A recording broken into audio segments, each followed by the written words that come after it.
Hello guys, कैसे हैं आप लोग। आई होप सभी बढ़िया होंगे। तो गाइज इस वीडियो में हम बात करने वाले हैं IRFC के बारे में। देखिए गाइज, जो भी आपकी डिसीजन रहेगी वो आप अपना खुद का रिसर्च भी जरूर करनी है। बाकी हमारी क्या राय है इस पर्टिकुलर शेयर के बारे में वो हम आपको इसी वीडियो में बता देंगे। देखिए गाइज, मैंने एक वीडियो बनाई थी 2 से 4 दिन पहले, वहाँ पे मैंने आपको शॉर्ट में बताया भी था, बट हाँ उसी चीज़ को अगर मैं एक्सटेंड करके बताऊँ। देखिए गाइज, इनके अभी रिजल्ट आए थे, तो रिजल्ट में हमने देखा कि 38% से इनके प्रॉफिट बढ़ के आ रहे हैं। देखिए अब बात यहाँ पे आके फंस जाती है कि यार प्रॉफिट्स में ग्रोथ देखने को मिल जाती है, रेवेन्यूज में ग्रोथ लगातार देखने को मिल रही है, एंड जो भी बातें मैंने अभी बोली है उस चीज़ का क्लियर कट एविडेंस आपके सामने ये भी है। देखिए गाइज, 2019 से लेके अगर हम 22 की बात करें, 4 साल में गाइज देखिए रेवेन्यूज में भयंकर ग्रोथ देखने को मिली है। लगभग आप ये देखोगे ना तो 4 साल में कंपनी ने अपने रेवेन्यूज को डबल कर लिया है और प्रॉफिट्स को 3 गुना कर लिया है। तो अब अगर हम ये देखें कि यार 3 से 4 साल में पर्टिकुलर कंपनी इतना अपना रेवेन्यूज को ग्रोथ कर रही है, अपने प्रॉफिट्स को ग्रोथ कर रही है, तो वहाँ पे शेयर प्राइस में कहाँ पे आके फंस रही है कंपनी, और क्या ये शेयर प्राइस सच में फ्यूचर में बढ़ सकता है या फिर यहाँ पे ये 20-22 की रेंज में ही फंस के रह जाएगा। तो गाइस, आगे प्रोसीड करने से पहले ना मैं आपको एक बात यहाँ पे बोलना चाहता हूँ। IRFC want to start landing to other infrastructure company including roads and ports with linkage to railway station. तो गाइस देखिए, ये न्यूज़ आपको ना 2 से 4 महीने पहले भी देखने को मिली थी। अब मैं यहाँ पे ये कमेंट्री फिर से दोहरा रही है कंपनी है, जो इनकी मैनेजमेंट है यही कमेंट्री को फिर से दोहरा रही है। तो यहाँ पे गाइज कहीं ना कहीं सच में इनके ये प्लान्स हमें लग रहे हैं, और मैं आपको ऑलरेडी बता चुका हूँ कि इनके जो रेवेन्यूज है और प्रॉफिट्स है पिछले 4 साल में एक तरीके से डबल और 3 गुना हो गए हैं रिस्पेक्टिवली, ठीक है ना। तो अगर ये चीज़ होती है ना कि हाँ भाई साहब ये अपने बिजनेस का दायरा और भी ज़्यादा स्कोप और भी ज़्यादा बढ़ाएंगे, तो आपको और भी ज़्यादा रेवेन्यूज में ग्रोथ देखने को मिलेगी, ठीक है गाइज। अब एक और बात यहाँ पे आपने पढ़नी है, मैंने आपको ये बात शुरुआत में भी बता दी थी। तो कंपनी के जो इनके मैनेजिंग चेयरमैन है, मैनेजिंग डायरेक्टर अमिताभ बनर्जी, उन्होंने एक बात बोली है, we have to insure that our basic strength as a nil non performing assets, ठीक है ना। तो गाइस देखिए, इन्होंने बोला कि हमारी जो स्ट्रेंथ है NPA, हम इनको बरकरार रखने की कोशिश भी करेंगे अगर हमारा कोई आगे स्कोप बढ़ाते हैं हम अपना बिजनेस का, और साथ ही साथ में ये चीज़ें करने से पहले ड्यू डिलिजेंसी की जाएगी, ठीक है ना। तो कहने का मतलब कि प्रॉपर स्टडी करने के बाद ही जो ड्यू डिलिजेंसी की रिपोर्ट आएगी उसके बाद ही जो भी आगे का स्टेप होगा वो लिया जाएगा कंपनी की ओर से, ठीक है गाइज। तो भाई साहब ये तो थी इन्फॉर्मेशन। अब मैं आपको फिर से एक बात रिपीट करना चाहता हूँ। देखिए गाइज, अब मैं यहाँ पे आपको जो ये बात बता रहा हूँ ना, आप खुद ब खुद इसको सोच के चलिएगा। देखिए सिंपल सी कैलकुलेशन है, यहाँ पे कोई बड़ा मैथमेटिक्स में यूज़ नहीं करने वाला हूँ। जैसे कि मैंने आपको बताया कि 2019 और 2022 अगर यहाँ पे कंपनी 100 रुपये की अर्निंग कर रही थी, मतलब कि मैं आपको रेवेन्यू बता देता हूँ, 100 रुपये का रेवेन्यू आ रहा था कंपनी को, अभी वो 200 रुपये का हो चुका है, ठीक है ना, विद इन 4 ईयर्स, ठीक है ना। तो गाइस देखिए, अब हुआ कुछ ऐसा है कि जो इनके प्रॉफिट्स थे, अगर वो पहले 20 रुपये आते थे, अब वो हो गया 60 रुपये। एक मैं एग्जाम्पल दे रहा हूँ। अब यहाँ पे आप ये बात समझ के चलिएगा कि कंपनी का आपको बिजनेस मॉडल तो मैं ऑलरेडी बता चुका हूँ कि कंपनी अपना जो भी है बॉन्ड्स वगैरह इशू करके पैसा रेज करती है और उसको फर्दर यूज़ किया जाता है इंडियन रेलवे के लिए, और बीच में से कुछ मार्जिन कमाया जाता है, ठीक है। अब कंपनी ने इतने बढ़िया ग्रोथ किया प्रॉफिट में, ठीक है। अब यहाँ पे इसका मतलब तो ये होगा कि कंपनी को प्रॉफिट बढ़ के आ रहे हैं। पिछले 4 साल में कंपनी के प्रॉफिट लगभग 3 गुना हो गया है। तो अब वहीं पे अगर मैं बात करूँ डिविडेंड्स की, तो डिविडेंड इनके अगर हम देखें ना तो वो एक सिमिलर से रह गए हैं। डिविडेंड में कोई ज़्यादा बड़ी ग्रोथ देखने को नहीं मिल रही है। तो यहाँ पे ना आप इस चीज़ को ना एक दूसरे वे से जो जरूर देखना चाहिए आपको, जो एक सही में स्टडी होगी इस कंपनी की, वो ये है कि अगर कंपनी पहले 20 रुपये बचा रही थी प्रॉफिट, अभी 60 रुपये बचा रही है, और पहले 20 रुपये में से कंपनी 10 रुपये आप अपने शेयर होल्डर को बांट रही थी, अब 60 रुपये में से कंपनी फिर भी 10 रुपये बांट रही है, तो जो 50 रुपये एक्स्ट्रा बच रहे हैं कंपनी को एज ए प्रॉफिट, वो कहाँ पे जा रहे हैं। तो गाइस देखिए, वो डेफिनेटली आपको भी पता है, वो सारा का सारा पैसा कंपनी ना अपने फर्दर जो इनके बिजनेस है ना उसी में इन्वेस्ट कर रही है।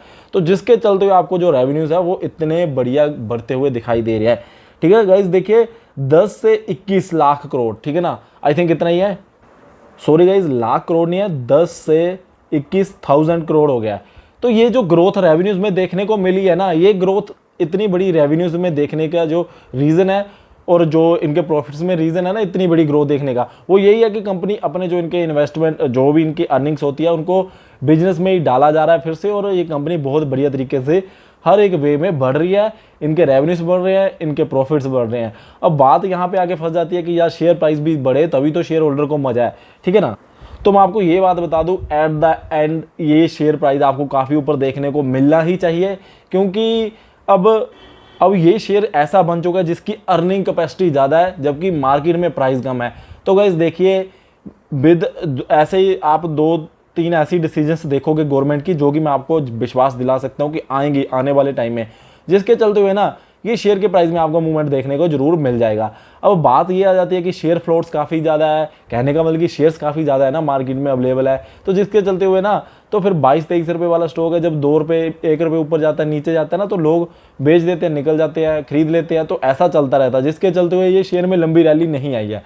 बट हाँ गाइस देखिए, अब मैं आपको बता रहा हूँ बात कि जो भी चेयरपर्सन होते हैं, मैनेजिंग डायरेक्टर होते हैं, बड़े बड़े जो इनके चेयरपर्सन होते हैं कंपनीज के, उनका जो मेन काम होता है उनको ये भी चीज़ें देखनी होती है कि हाँ मार्केट में हमारा शेयर प्राइस क्यों नहीं बढ़ रहा है, हमें कौन से कॉर्पोरेटिव एक्शंस लेने चाहिए, हमें कौन कौन सी चीज़ें करनी चाहिए। और इवन आपको ये भी पता है कि गवर्नमेंट का भी इसमें लगभग 87-89% शेयर है, तो गवर्नमेंट को के लिए भी एक बड़ी की बात तो रहेगी ना। हमारे पास तो गाइस देखिए कितने शेयर हो सकते हैं, किसी के पास 50,000 शेयर होंगे, मैक्सिमम बोल रहा हूँ, किसी के पास 200 शेयर होगा, किसी के पास 10,000 शेयर होगा। बट गवर्नमेंट के पास 87% के आसपास की शेयर होल्डिंग है, 85-87 आई थिंक। तो इतनी शेयर होल्डिंग अगर गवर्नमेंट के पास है ना तो वहाँ पे भी बड़ी तो होगी ना उनको भी। तो यहाँ पे आपको जल्दी में ये डिसीजन देखने को मिल जाएंगे यहाँ, जब आपको ये शेयर भी ऊपर जाता हुआ दिखाई देगा।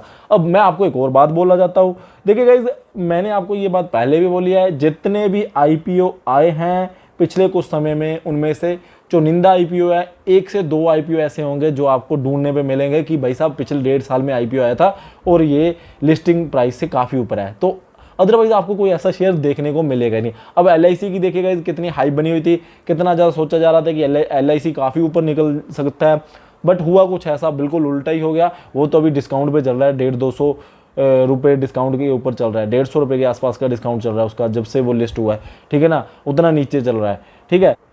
और दूसरी ये भी आप बात को ऑब्जर्व करके चलिएगा, बजाज फिनसर्व जैसे शेयर देखिएगा, हाँ मैं मानता हूँ कि उसने रैली में बहुत बढ़िया आपको ग्रोथ भी दिखाई थी। बजाज फिनसर्व जो शेयर है ना, ये कोविड से पहले 9,000 रुपये के आसपास होता था, तो 9900 रुपीज़ का होता था आई थिंक, कोविड से पहले इसके आसपास ही होता था।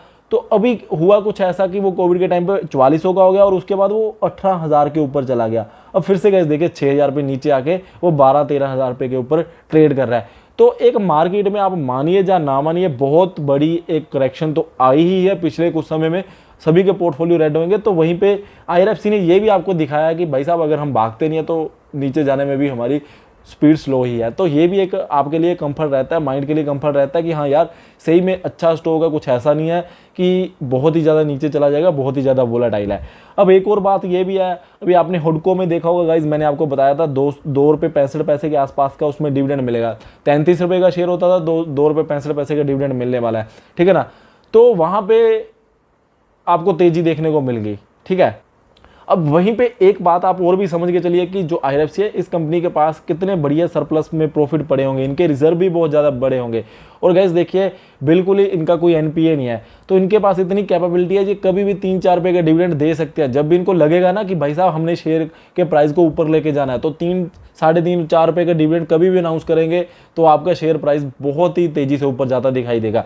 अब इस चीज़ को आप हुडको में देख सकते हैं, 32 रुपये का उस टाइम पे शेयर होता था जब उन्होंने डिविडेंड अनाउंस किया, जबकि उनके फाइनेंशियल्स उतने अच्छे नहीं है जितने IRFC के अच्छे हैं। तो वो शेयर क्या हो गया, वो 32 से 35-36 का हो गया, 4 रुपये का उसने जंप दिखा दिया, 2.5 रुपये का डिविडेंड है। तो गाइस यहाँ पे अगर 3-4 रुपये का डिविडेंड आएगा, और ऐसी बात नहीं है, मैं आपको ऑलरेडी दिखा चुका हूँ चीज़ें कि कंपनी के पास स्ट्रेंथ है 4 से 5 रुपये का डिविडेंड देने की। अगर एक साल में 4 से 5 रुपये का डिविडेंड आएगा तो फिर काफ़ी ज़्यादा कैलकुलेशंस की जाएंगी, बड़े बड़े फंड्स देखेंगे कि भाई साहब 22-23 रुपये का शेयर है और पूरे साल में 4 से 5 रुपये का डिविडेंड आ जाता है, एक आधा इंटरिम डिविडेंड आएगा, फिर इंटरिम डिविडेंड 2 आएगा, फिर फाइनल डिविडेंड आएगा। ऐसे करके ना ये 4-5 रुपये का अगर डिविडेंड निकाल देंगे, ठीक है ना, एक साल में, तो इनकी जो डिविडेंड यील्ड है ना 20-22% की निकल के बन जाएगी। तो फिर उससे क्या होगा, उससे काफ़ी लोगों के ये रडार पे चला जाएगा शेयर, और काफ़ी बड़े फंड्स वगैरह इसमें जब इन्वेस्टमेंट करेंगे तो आपको रैली देखने को मिलेगी। ये मैं आपको जस्ट एक एक आइडिया बता रहा हूँ कि ऐसा भी हो सकता है। तो काफ़ी चीज़ें होती है शेयर के प्राइस को बढ़ाने के लिए।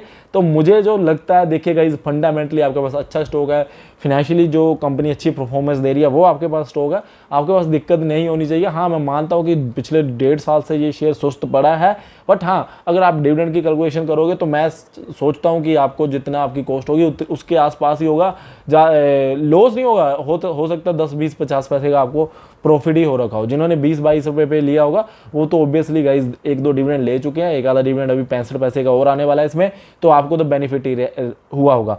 बट हाँ, जो मेन पते की बात है वो मैं आपको फिर से रिपीट करना चाहता हूँ कि कंपनी के पास कैपेबिलिटी है। आपको मैंने फिनेंशियल दिखा दी है। देखिए गाइज, अगर आपको ये बातें नहीं सही लग रही है तो आप इनकी वेबसाइट के ऊपर जाइए irfc.nic.in, वहाँ पे जाके इनके जो भी फिनेंशियल्स है पिछले 4 साल के उनको देखिए, उनके रेवेन्यूज़ को देखिए, उनके प्रॉफिट्स को देखिए, तो आपको वहाँ से अंदाजा होगा कि गाइज इनके पास रिजर्व, इनके पास प्रॉफिट्स कितने बढ़ के आ रहे हैं। और अगर डिविडेंड नहीं आ रहा तो डिविडेंड तो बढ़िया पेस में कंपनी ग्रोथ कर रही है, डिविडेंड उतनी पेस से नहीं दिया जा रहा है, कहने का मतलब कि रिटेन की जा रही है अर्निंग्स कंपनी के द्वारा, तो उससे ना कंपनी के पास कैपेबिलिटी तो है ना कभी भी मोटा डिविडेंड देने की। जैसे गाइस देखिए, आपने वो देखा होगा BPCL, उसकी मैंने आज वीडियो भी बनाई थी, उन्होंने ना 58 रुपये पर शेयर डिविडेंड दे दिया था पिछले साल। वो डिविडेंड दिया तो शेयर प्राइस में 70-80 रुपये का जंप देखने को मिल गया था। तो ऐसा अगर यहाँ पे देखने को मिलेगा ना तो कोई बड़ी बात नहीं होगी।